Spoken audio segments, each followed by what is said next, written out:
సనాతన ధర్మ board yes 4 నెలల క్రితం తిరుమల శ్రీవారి లడ్డూ ప్రసాదం కల్తీ వ్యవహారం వెలుగులోకి వచ్చిన సందర్భంగా సనాతన ధర్మ పరిరక్షణ బోర్డు ఏర్పాటు డిమాండ్ తెరపైకొచ్చింది.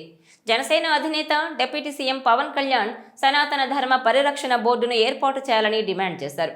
ఈ మేరకు ఆయన తిరుపతిలో వారాహి వాహనం మీద బహిరంగ సభను నిర్వహించి మరీ డిక్లరేషన్ విడుదల చేశారు. అలా పవన్ నోటి వెంట తొలిసారిగా వచ్చిన ఈ డిమాండ్పై పెద్ద ఎత్తున చర్చ సాగింది. ఇక తాజాగా ఉత్తరప్రదేశ్లోని ప్రయాగ్రాజ్లో జరుగుతున్న మహాకుంభమేళాలో ఈ డిమాండ్ వినిపించింది. మహాకుంభమేళా సాక్షిగా ఈ డిమాండ్ మరోసారి చర్చకొచ్చింది. సనాతన బోర్డు ఉండాల్సిందే అని స్వామీజీలందరూ ముక్త కంఠంతో కోరుకున్న సందర్భం కీలకంగా మారింది. ఎలాగూ కుంభమేళాకు సాధు సంతులు అన్ని అఖండాలు వస్తుండడంతో ఇదే వేదికగా చర్చ కరెక్ట్ అనుకున్నారా? యాదృచ్ఛికంగా వచ్చిందా? కారణం ఏమైనా కానీ సనాతన ధర్మ బోర్డు ఉండాల్సిందే అని గట్టిగానే డిసైడ్ అవ్వడం మాత్రం కీలకంగా మారింది. దేశంలో హిందూ ధర్మాన్ని కాపాడేందుకు సనాతన ధర్మ పరిరక్షణ బోర్డును ఏర్పాటు చేయాలని నాగసాధువులు, సంతులు, అఖండాలతో కూడిన బృందం ఒకటి కేంద్ర హోంమంత్రి అమిత్ షాను కోరారని అంటున్నారు. మహాకుంభమేళాకు వచ్చిన కేంద్ర హోంమంత్రి అమిత్ షా ఈ సందర్భంగా వారితో సుదీర్ఘంగా చర్చించారట. దాంతో వారంతా సనాతన ధర్మ పరిరక్షణ బోర్డును కేంద్రం ఏర్పాటు చేయాలని కోరారట. అన్ని మతాలకు బోర్డులుంటే హిందువులకు ఎందుకు లేదని ప్రశ్నించినట్టుగా తెలుస్తోంది. గత కొన్ని రోజులుగా సనాతన ధర్మ బోర్డు ఏర్పాటు చేయాల్సిందేనన్న డిమాండ్ను వినిపిస్తూ వచ్చారు సాధు సంతులు. దాన్ని ఇప్పుడు క్లైమాక్స్కు తీసుకొచ్చారు. ఇప్పుడు కాకుంటే ఇంకెప్పుడు అన్న నినాదంతో ఇక మార్పు రావాల్సిందేనని గొంతెత్తారు. హిందువులకు పరమ పవిత్రమైన కుంభమేళా ప్రాంగణంలోనే దీనికి పునాది పడాలన్న లక్ష్యంతో ప్రభుత్వాలపై ఒత్తిడి పెంచే దిశగా మొదటి అడుగైతే వేశారు.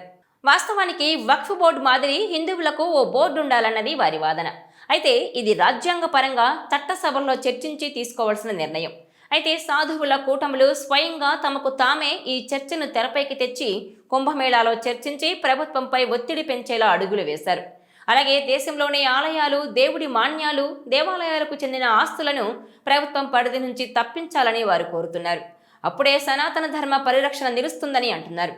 ఇదిలా ఉంటే కేంద్రంలో హిందుత్వవాదులకు అనుకూలంగా ఉండే బీజేపీ ప్రభుత్వం అధికారంలో ఉంది.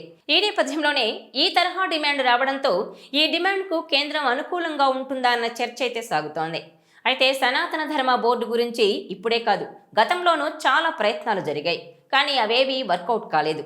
ఎందుకంటే భిన్న శాఖలు, సైద్ధాంతిక గందరగోళం, అనేక సంప్రదాయాలు, ఎవరికి తోచిన సిద్ధాంతాలపై ఇన్ని వ్యవస్థల మధ్య దేశ ధర్మాన్ని ఉద్ధరించే వారెవరు అన్న ప్రశ్నలు వస్తున్నాయి.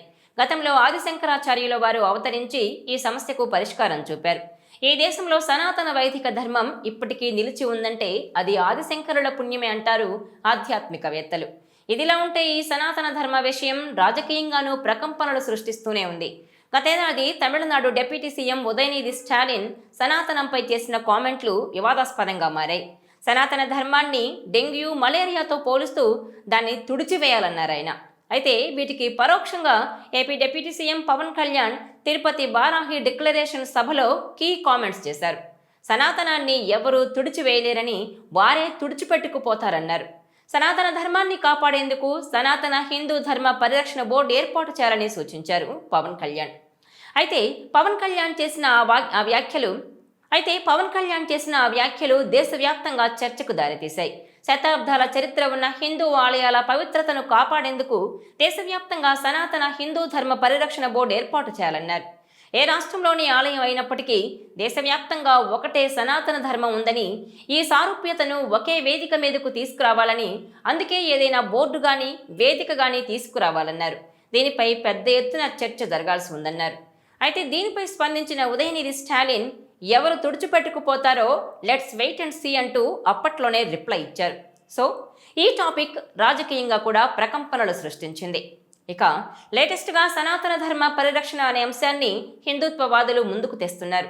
దాంతోపాటు హిందూ దేవాలయాల మీద రాజకీయ పెత్తనాన్ని నిరసిస్తున్నారు. ఈ క్రమంలో వచ్చిన ఈ డిమాండ్పై కేంద్రం స్పందించి ముందుకు అడుగులు వేస్తే దేశ స్వాతంత్ర్య చరిత్రలో అదొక న్యూ హిస్టరీగానే ఉంటుందని అంటున్నారు. నిజంగా కేంద్రం సనాతన ధర్మ పరిరక్షణ బోర్డును నియమిస్తే గనుక జనసేన అధినేత పవన్కే ఆ క్రెడిట్ దక్కుతుందని అంటున్నారు. ఈ సనాతన బోర్డు ద్వారా మత మార్పిడులను అరికట్టడం, దేవాలయాల ఆస్తులను పరిరక్షించడం, ధార్మిక సంస్థలను సక్రమంగా వినియోగించుకోవడం లక్ష్యంగా అడుగులు వేద్దామనుకుంటున్నారు. మరి ఈ ప్రయత్నం ముందుకెళ్తుందా? ప్రభుత్వం ఒప్పుకుంటుందా? రాజ్యాంగబద్ధంగా బోర్డు ఏర్పాటు సాధ్యమేనా? చూడాలి మరి కేంద్రం ఈ విషయంలో ఏ విధంగా అడుగులు వేస్తుందో. సనాతన ధర్మ బోర్డు ఏర్పాటు చుట్టూ తిరుగుతున్న చర్యలు ఏ మేరకు ఫలిస్తాయో చూడాలి.